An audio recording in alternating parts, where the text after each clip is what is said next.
स्वागत है आपका बी न्यूज नेशन में। मैं हूं आबिद हुसैन शेख।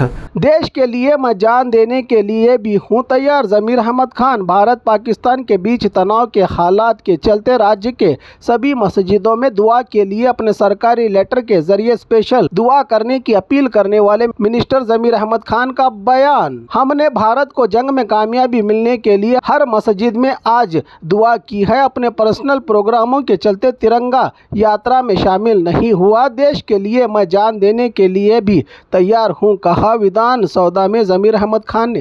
ಎಲ್ಲ ಮಸೀದಿಗಳಲ್ಲಿ ಇವತ್ತು ಪ್ರಾರ್ಥನೆ ಮಾಡಿ ಕೇಳಿದ್ದೀವಿ. ಇವತ್ತು ನಾವು ಗಾಂಧಿನಗರ ಮಸೀದಿಯಲ್ಲಿ ನಾನು ನಮ್ಮ ಮಾಜಿ ಮೇಯರ್ ಅಂತ ಅಯ್ಯೂಬ್ ಅವರು ಎಲ್ಲ ನಾವು ನಮಾಜ್ ಮಾಡಿದ್ದೀವಿ.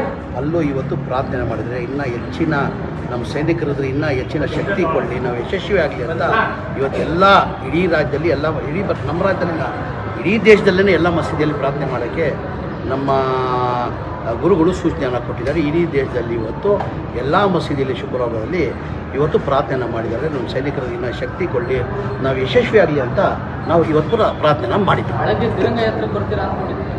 ಇಲ್ಲ ಬರಬೇಕಾಗಿತ್ತು, ನಾನು ಬೇರೆ ಕಾರ್ಯಕ್ರಮದಿಂದ ಬರೋಕ್ಕೆ ಸಾಧ್ಯ ಆಗಿಲ್ಲ. ಬರಬೇಕಾಗಿತ್ತು, ಅಧ್ಯಕ್ಷರು ಫೋನ್ ಮಾಡಿದ್ರು ಮೇಲೆ ಬರಬೇಕಾಗಿತ್ತು. ನಾನು ಬೇರೆ ಕಾರ್ಯಕ್ರಮ ಸಪೋರ್ಟ್ ಕಾರ್ಯಕ್ರಮ ಇದ್ದಿದ್ದರಿಂದ ಅಲ್ಲೋಗ್ಬಿಟ್ಟಿದ್ದೆ. ಸೂಸೈಡ್ ಬಾಂಬ್ ವಿಚಾರವಾಗಿ ಹೇಳಿಕೆ ವಿಚಾರವಾಗಿ ಬಿಜೆಪಿ ಭಾಳ ಟೀಕೆ ಮಾಡ್ತಾವ್ರೆ ಸರ್. ಬಿಜೆಪಿಯವ್ರಿಗೆ ಟೀಕೆ ಬಿಟ್ಟು ಏನ್ರಿ ಇದೆ? ಟೀಕೆ ಬಿಟ್ಟು ಏನಾದ್ರು ಇದೆಯಾ ಅವ್ರಿಗೆ? ಯಾವುದನ್ನ ಒಂದು ಕೆಲಸ ಒಳ್ಳೆ ಕೆಲಸ ಯಾವ ಥರ ಬಿಜೆಪಿ ಮಾಡಿದಾರ ಎಲ್ಲದಕ್ಕೂ ಟೀಕೆ. ನಾನೇನಂತೆ ಅವತ್ತು ದೇಶಕ್ಕೋಸ್ಕರ ನಾನು ಬಲಿಯಾಗಕ್ಕೆ ಸಿದ್ಧ, ಈಗಲೂ ನಾನು ಸಿದ್ಧ ಆಗಿದ್ದೀನಿ, ನನ್ನ ಮಾತಿಗೆ ನಾನು ಸಿದ್ಧ ಆಗಿದ್ದೀನಿ. ನನಗೆ ಸೂಸೈಡ್ ಬಾಂಬ್ ಕೊಟ್ಟರೆ ನಾನೇ ಕಟ್ಕೊಂಡು ಪಾಕಿಸ್ತಾನಕ್ಕೆ ಹೋಗ್ತೀನಿ ಅಂತ ಹೇಳಿದ್ದೀನಿ. ಈಗಲೂ ನಾನು ಬದ್ಧ ಅದಕ್ಕೆ. ಈಗ ಅವ್ರದ್ದೇ ತಾನೇ ಸರ್ಕಾರ, ಕೇಂದ್ರ ಸರ್ಕಾರ, ನಮ್ಮ ಸರ್ಕಾರ ಇಲ್ಲ ತಾನೆ. ಈಗ ಆದೇಶ ಯಾರು ಮಾಡಬೇಕಾಗಿರೋದು? ಪ್ರಧಾನಮಂತ್ರಿಗಳು ತೀರ್ಮಾನ ಮಾಡಬೇಕಾಗಿರೋದು. ಅವ್ರು ತೀರ್ಮಾನ ತೊಗೊಳ್ಳಿ. ಒಬ್ಬ ದೇಶಕ್ಕೋಸ್ಕರ ತ್ಯಾಗ ಮಾಡೋಕ್ಕೆ ಒಬ್ಬ ಮಂತ್ರಿ ರೆಡಿ ಇದ್ದಾನಂತ ಹೇಳಿ ಅವ್ರು ಒಪ್ಪಿಗೆ ಇದ್ದರೆ ಐ ಆಮ್ ರೆಡಿ. ನನ್ನ ದೇಶಕ್ಕೋಸ್ಕರ ನಾನು ಏನು ಮಾಡಿದ್ರು ಕಡಿಮೆ ರೀ. ನಮ್ಮ ದೇಶ ಇದೆ, ನಮ್ಮ ದೇಶ ಇದೆ ಸರ್. ನಮ್ಮ ದೇಶದಲ್ಲಿ ಯಾವತ್ತೂ ಸೂಸೈಡ್ ಬಾಂಬ್ ಕೊಡುವಂಥ ದೇಶ ಅಲ್ಲ ಸರ್. ಸೂಸೈಡ್ ಬಾಂಬ್ ಇಲ್ಲ. ನನ್ನ ಅಭಿಪ್ರಾಯ ಹೇಳಿದ್ದೀನಿ.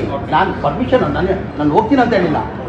ಕೇಂದ್ರದಿಂದ ಪ್ರಧಾನಮಂತ್ರಿಗಳು ಪರ್ಮಿಷನ್ ಕೊಟ್ಟರೆ ಅಂತ ಹೇಳಿ ನನ್ನ ಅಗತ್ಯ ಇದ್ದೆ, ಅಗತ್ಯ ಇದ್ದು ನಾನು ಕೊಟ್ಟರೆ ನಾನು ಹೋಗ್ತೀನಿ ಅಂತ ನಾನು ಹೋಗೋಕ್ಕೆ ಸಾಧ್ಯ ಆಗಲ್ಲ. ಪರ್ಮಿಷನ್ ಕೊಟ್ಟು ನಾನು ಕೊಟ್ಟರೆ ನಾನು ಈಗಲೂ ಹೋಗೋಕ್ಕೆ ನಮ್ಮ ಸಿದ್ಧ. ಇಷ್ಟೇ ನಾನು ಭಗವಂತ ಅಂತ ಪ್ರಾರ್ಥನೆ ಮಾಡೋದು. ನಾವು ನಮ್ಮ ಸೈನಿಕರಿಗೆ ನಾನು ಶುಭಾಶಯ ಕೊಡ್ತೀನಿ. ಇನ್ನು ಭಗವಂತ ಅವ್ರಿಗೆ ಹೆಚ್ಚಿನ ಶಕ್ತಿ ಅವ್ರು ಕೊಳ್ಳಿ ಅಂತ ನಾನು ಭಗವಂತ ಅಲ್ಲಂತವ ನಾನು ಪ್ರಾರ್ಥನೆ. और खबरों के लिए देखते रहिए बी न्यूज नेशन।